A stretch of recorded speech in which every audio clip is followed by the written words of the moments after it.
Сәлеметсіздер ме оқушылар? Әдебиеттік оқу сабағын бастайық. Бүгін біз Фариза Оңғарсынованың «Білім керек бәріне» өлеңімен Өтебай Тұрманжановтың «Білім» өлеңдерімен танысамыз. Бүгінгі сабақта балалар, сендер өлеңді мәнерлеп оқумен қатар, оны жатқа оқи алатын боласыңдар. Балалар, кәнеки, алдымен білім туралы мақалдарды жалғастырайық. Оқу, білім несі? Білім, өмір несі?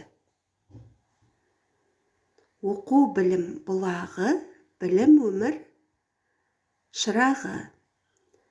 Күш қайда? Білім қайда? Күш білімде, білім кітапта. Білегі күшті қайтеді, білімі күшті қайтеді.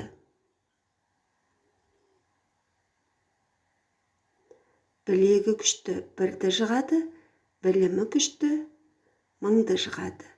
Өте жақсы балалар. Балалар, оқулықтың 70-ші бетін ашып қойыңыздар, онда бірінші тапсырма бар. Мақалды түсіндір дейді. Оқусыз білім жоқ, білімсіз күнің жоқ. Бұл мақалды қалай түсінесіңдер? Білім дегеніміз не? Кәнеки, ойларыңызды айта қойыңыздар, одан соң мен толықтырып өтейін.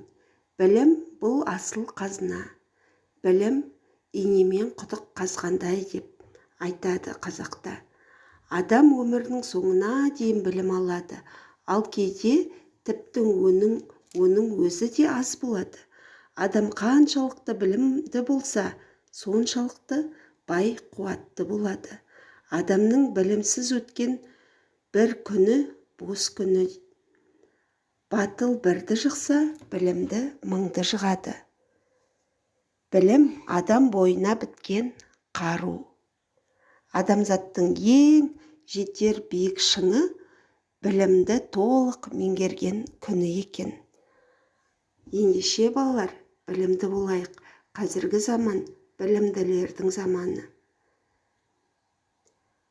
Балалар, енді 70-ші беттегі оқулықта «Білім керек бәріне» атты өлеңді оқимыз. Мұқият тыңдаңдар. Фариза Оңғарсынова «Білім керек бәріне». Корабльді басқарып, көк жүзіне самғасам, тауды бұзып тас жарып, мұхиттарды жалғасам, таңдандырар бар елді, ғажап үйлер сала алсам, жасартатын әжемді дәрі де ойлап таба алсам. Сырлар көп ғылымның, шешілмеген әлі де, тереңдігі білімнің керек екен бәріне. Балалар, Фариза Оңғарсынова апамыз «Білім керек бәріне» өлеңінде не туралы айтады? Егер білімді болсақ, біз корабльді де басқара аламыз, көк жүзіне самғап, ұшқыш та бола аламыз. Және де, егер білімді болсақ, мамандықтар аламыз. Мысалы, архитектор болсақ, ғажап үйлер салар едім дейді.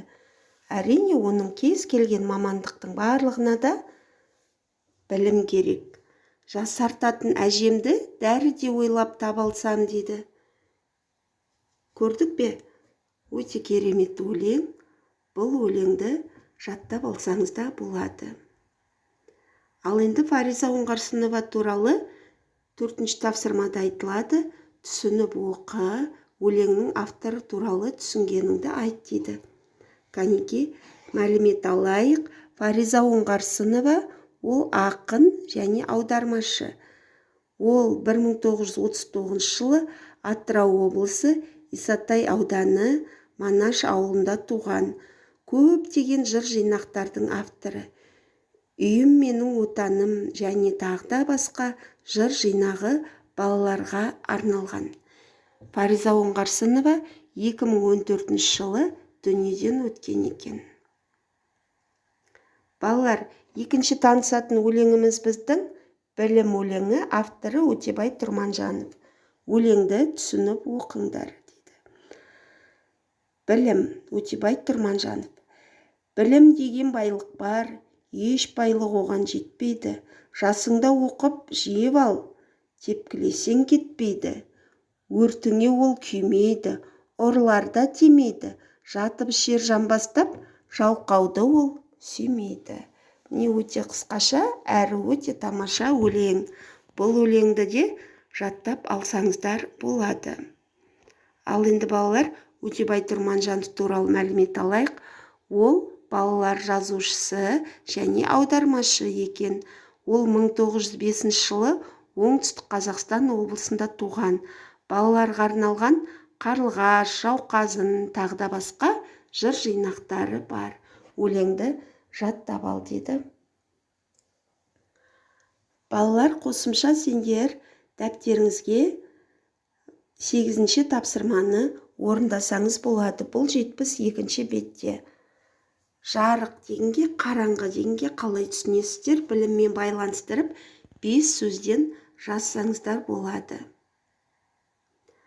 Үйге тапсырма осы Фариза Оңғарсынованың «Білім керек бәріне» өлеңі мен Өтебай Тұрманжановтың «Білім» өлеңінің қалағанын жаттап алыңыздар.